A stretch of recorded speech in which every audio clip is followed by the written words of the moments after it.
Weewaawo tukyali mawulire agataliiko nfuufu oli ku y'omuntu wa bulijjo. Omulabirizi w'Namirembe Wilberforce Kityo Luwalira alabudde bannayuganda obuteesulirayo gwa Naggamba naddala ku nsonga z'ebiragiro by'abasawo ne minisitule y'ebyobulamu okutangira okusaasaana kw'ekirwadde eky'Ebola.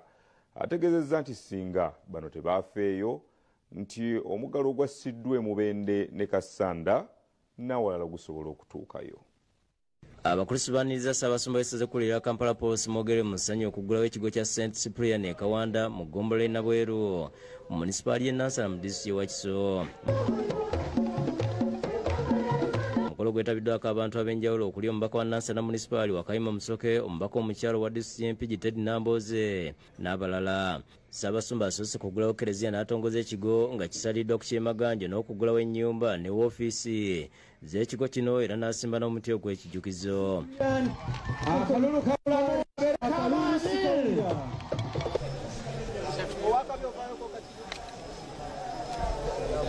Mu mmisa asoose kuwa abaana konfirimansiyo olumaliriza n'atuuza Father Robert Galiwango omutongole nga Father asoose okukulembera ekigo kino era nga kyasoose okutongoza bwe kyafuuka Ssaabasumba.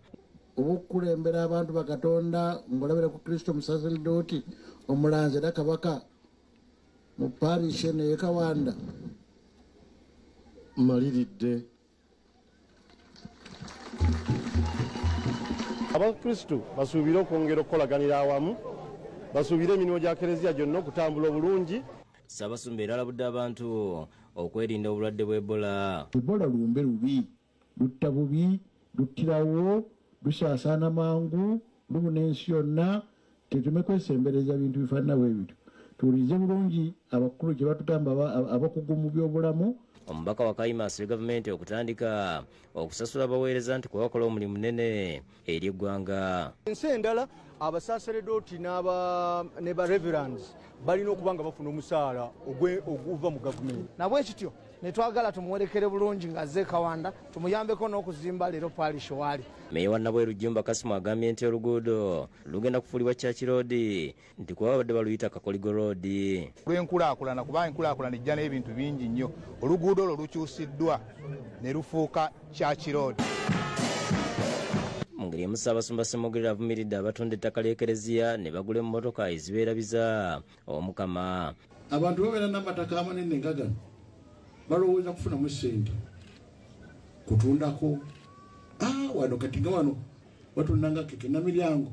Abadde akulembedde mu misa ku lunaku lw'ekigo kya Our Lady of Lourdes e Namiryango nga inasoose kuggulawo mu butongole ekifo eky'okwegayiriramu ekya St. Lourdes Namiryango Gardens. Ekigo kino kimaze emyaka 15 nga misa yeetabiddwamu abakristu bangi abakuŋŋaanidde ku kasozi Namiryango mu disitulikiti y'e Mukono mu ssaza ly'e Lugazi.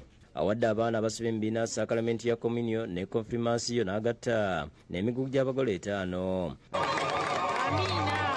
Akubiriza n'abazadde okuzaala abaana be basobola ate babasomese basobole okufuuka obuvunaanyizibwa mu ggwanga. Bw'oba omuzaala mulabirire, musomese bulungi, ayige bulungi, kola n'amaanyi, ate sasula ssente mu masomero amalungi asobole okuyiga obulungi. RDC w'Emukono Fatuma Andisa Bannabitaka akubiriza abantu okwekuuma Ebola. Njagala buli omu yeekuume, amasomero muteekewo jik, abaana banaabe engalo buli ddakiika. Atasobola jiki gula ekitone kya sabbuuni. Wasobeka Ssentongo ne Lydia Nakigwi bakusakidde gwino ku Lwabukedde TV.